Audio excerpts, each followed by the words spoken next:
Hello everyone, स्वागत है आप सभी का चंद्रिका एकेडमी में। आशा करती हूँ आप सब ठीक होंगे और आप सभी की सीटेट की तैयारी बहुत अच्छे से चल रही होगी। तो आज की वीडियो उन लर्नर्स के लिए है, बहुत ही महत्वपूर्ण रहेगी जो पहली बार सीटेट का एग्जाम देने जा रहे हैं और साथ ही साथ जो 1 या 2 नंबर से सीटेट के एग्जाम में रह जाते हैं। तो वो किस प्रकार से सीटेट के एग्जाम की तैयारी करें और किन किन चीजों को फॉलो करें जिससे कि उनका एग्जाम निकल जाए। और साथ ही साथ मैंने एक एवरेज स्टूडेंट रहते हुए भी और मैंने तो सीटेट का सिलेबस के बारे में भी मुझे नहीं पता था और सीटेट में कौन कौन से सब्जेक्ट आते हैं ये भी नहीं पता।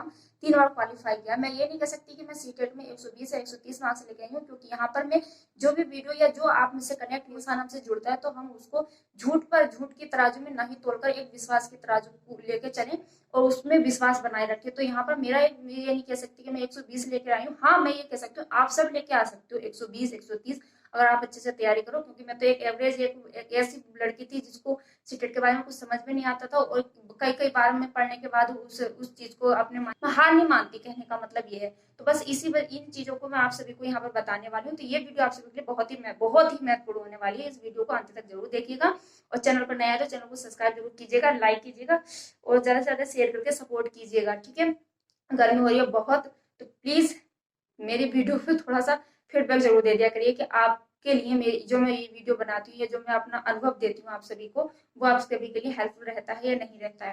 ठीक, और चैनल को ज्यादा से ज्यादा शेयर किया करो।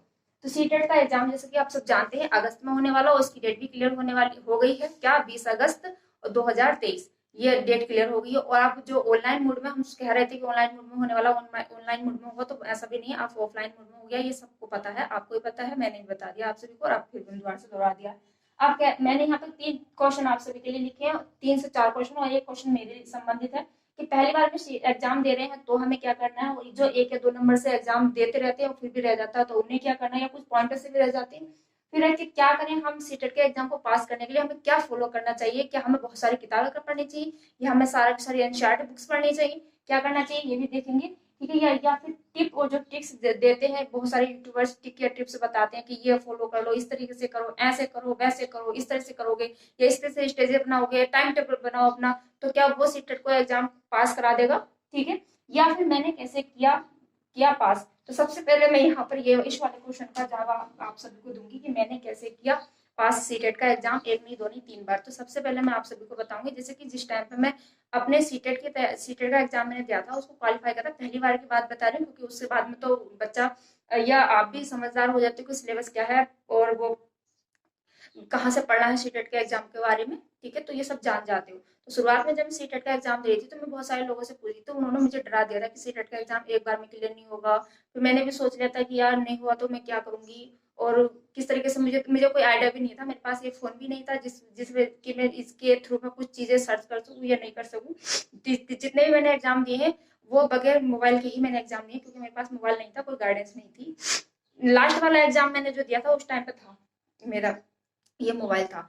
तो उस टाइम मैं यूपी टेट की तैयारी करती हूँ। यूपी टेट की भी सिलेबस के बारे में मुझे कुछ मालूम नहीं था। मैंने सिर्फ क्या किया था, मैंने मुझे सी टेट जो यूपी टेट का जैसा फॉर्म फिल किया था उस टाइम पे सिर्फ मुझे एक मंथ मिला था तैयारी करने के लिए।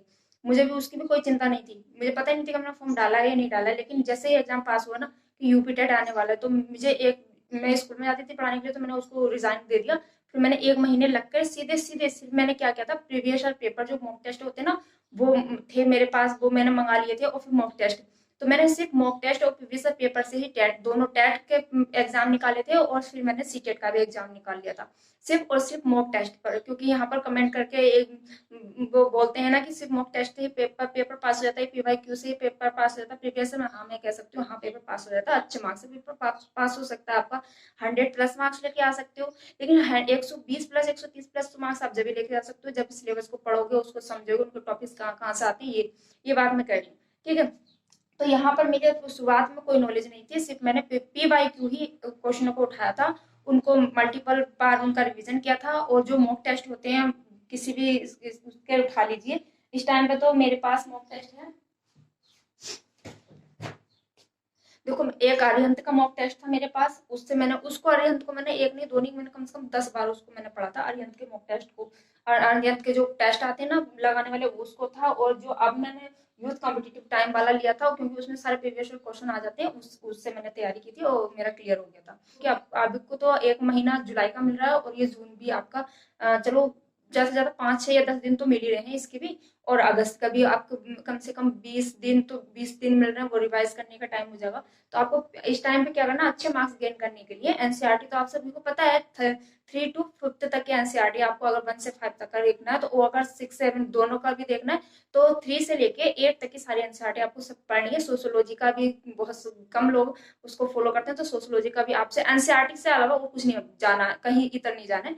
आपको एनसीईआरटी पढ़नी है 6 से लेके 8 तक की एनसीईआरटी। सोशियोलॉजी वाला सब्जेक्ट होता है, उसके लिए जो 60 मार्क्स का आता है आपका, 20 नंबर की आपकी उसमें पेडालॉजी आती है, 40 नंबर की सारी कंटेंट वैस आता है एनसीईआरटी से। तो एनसीईआरटी के अलावा और कोई सी चीज फॉलो नहीं करनी है। सोशियोलॉजी जो सामाजिक विज्ञान का पोर्शन आता है हमारा सेकंड पेपर में, वो वाला, ठीक है। और बाकी तो सारी ईवीएस हमारा उसमें से आता है एनसीईआरटी में से। और बात साथ साथ वो जो निपुण भारत की निपुण की फुल फॉर्म भी आपसे पूछी जाएगी, क्योंकि 2021 का जो ऑनलाइन एग्जाम हुआ था ना 2022 का, तो उसमें भी निपुण की फुल फॉर्म, इसके फुल फॉर्म क्या होती है और इसका उद्देश्य क्या है बनवाने के लिए, जो किशोरों को जो धूम्रपान होता है उसको किस तरीके से बचाया जाता है, इससे भी क्वेश्चन बनते हैं। मैं आप सभी को हिंट्स बता देती हूँ कहाँ कहाँ से बनते हैं। तो मैंने सीटेट का एग्जाम तो इस प्रकार से किया था, कोई नॉलेज नहीं थी, अब मुझे पता है कि क्या क्या आता है क्या नहीं आता है। तो आप भी पीवाईक्यू से ही एग्जाम पास करते हो, आपको सिर्फ पास ही करना है, तो आपको 100+ मार्क्स लेके आने, तो आप पीवाईक्यू से ही पास कर सकते हो। और आपको लगता है कि हम बहुत ज्यादा मार्क्स लेके आना चाहते हैं कि 120, 130, 140 प्लस लेके आने पाते हैं, तो आपको कंटेंट पे भी फोकस करना होगा, वो भी एनसीईआरटी, और एनसीईआरटी के अलावा और कहीं से भी फोकस करना, और एनईपी, एनसीएफ, इन चीजों को फोकस करना है। अब पहली बार एग्जाम दे रहे हैं तो, और आपकी तैयारी भी अच्छे से चल रही होगी, तो आपको सभी को इस तरीके से करना है। 1-2 बार में आपको प्रीवियस पेपर जो ऑनलाइन एग्जाम हुए हैं उनके सारे के सारे प्रीवियस पेपर आपको डाउनलोड कर लेने। डाउनलोड करने के बाद उनको मल्टीपल बार आपको रिवीजन करना है। और ऑफलाइन, अब तो ऑफलाइन होने वाला है, तो ऑफलाइन वाले सारे पेपर उठा लेने, और पीवाईक्यू ऑनलाइन वाले भी। इससे ही आपका पेपर अच्छे से हो जाएगा, बहुत अच्छे नंबर से हो जाएगा, गेन कर लेंगे। और अपने आप में ना पॉजिटिव माइंड रखिएगा, और विल पावर, अपनी जो इच्छा शक्ति है उसको बनाए रखना है, और अपने पर विश्वास रखना है, और पीवाईक्यू करते रहना। इससे दैट्स इट, इसके अलावा कुछ नहीं करना। आप सभी को पेपर बहुत अच्छे से आपका क्लियर हो जाएगा। फिर क्या करें एग्जाम पास करने के लिए, जो मैंने बता दिया आप सभी को, पीवाईक्यू आपको ऑनलाइन वाले सारे लेने, वो सारे लेने। टिप और ट्रिक्स जरूरी होती है। देखो इसमें ना तो किसी चीज की, किसी एग्जाम को पास कर लेना, तो ट्रिक जरूरी होती है ना टिप्स। टिप्स तो थोड़ा बहुत हेल्पफुल रहते हैं, ट्रिक किसी भी चीज में यूज नहीं करती। देखो ट्रिक यूज करने से कोई फायदा भी नहीं है, वो हमारे लिए आगे चलकर नुकसानदायक ही हो सकती है।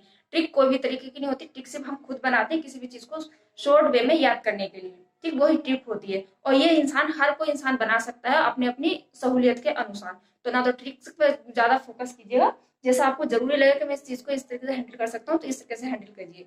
किसी के वो यहाँ पर भी यूट्यूब वाले भी जो बताते हैं, या मैं भी खुद बता रही हूँ, तो सिर्फ मैं अपने अनुभव बता रही हूँ।